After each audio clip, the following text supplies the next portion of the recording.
12 students from the National University of Singapore, that's NUS, who had committed sexual offences in the past 3 years would have been expelled under new and tougher sanctions proposed by a review committee.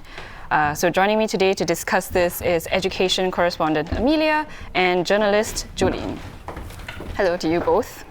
So Jolene, how did NUS used to deal with sexual assault cases on campus before?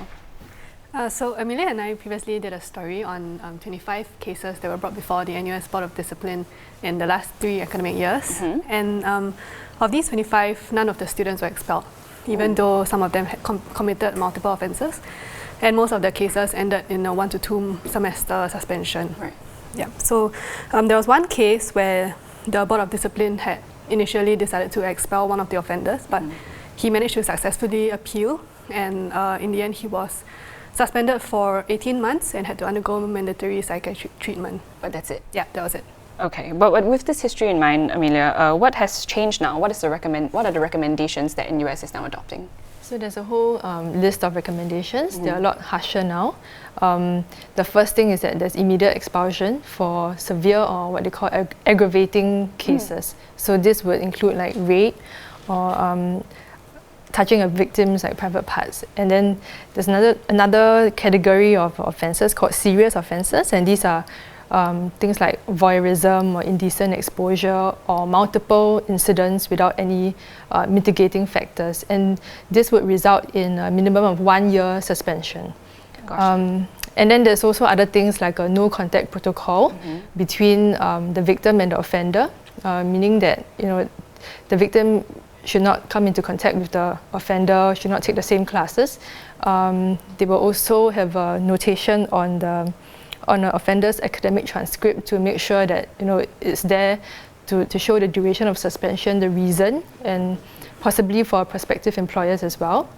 And then there's also the need to certify the offender by a counsellor or medical professional to make sure that he's fit to return to campus after being suspended.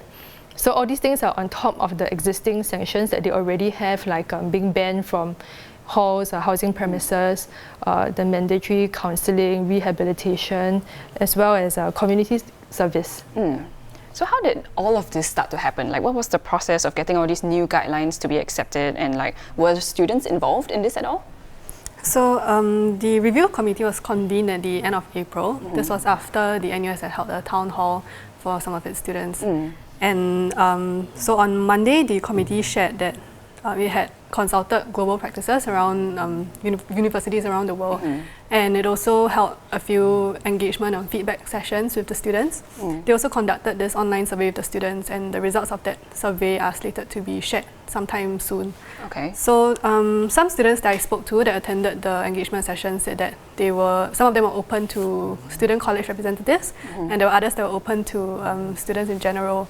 So during the sessions, I think the NUS management shared some of the recommendations and sought feedback from these students. I see. And I think some of the recommendations were also seems to have been built on what was mentioned during the town hall. For example, Monica Bay herself suggested the no contact protocol, where efforts should be made to ensure that victims and offenders do not come into contact with each other, whether it's in class or around school.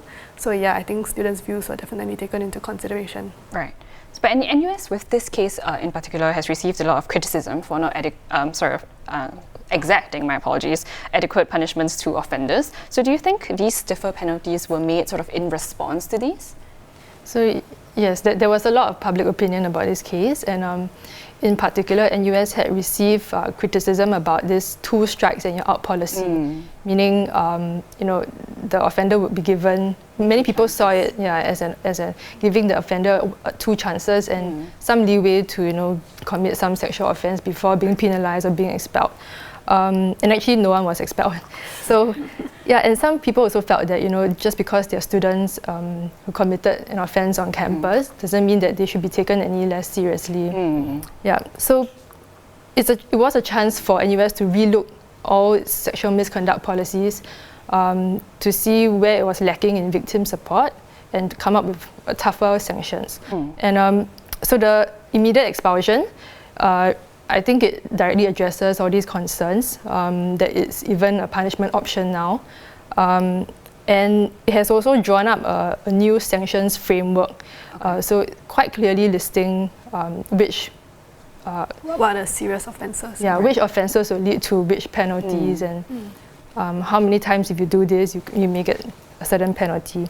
And it has even listed, I think, for the first time, examples that are considered maybe less serious, but could lead to what we think is harassment. So, for instance, like holding someone's waist without consent, or even like an unwanted massage on a person's arm. So things that you wouldn't think should be talked about. Yeah, persistently sending flowers.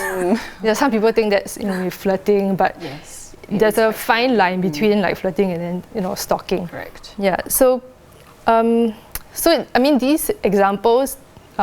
Some people think that these acts shouldn't be even on the list, but I think they're also just guidelines. They're not rules, so it's not a definite, definitely being reported to NUS. But these are guidelines for students, to know like where the boundaries are, and to understand what's respect and consent, and speaking up when those boundaries are crossed.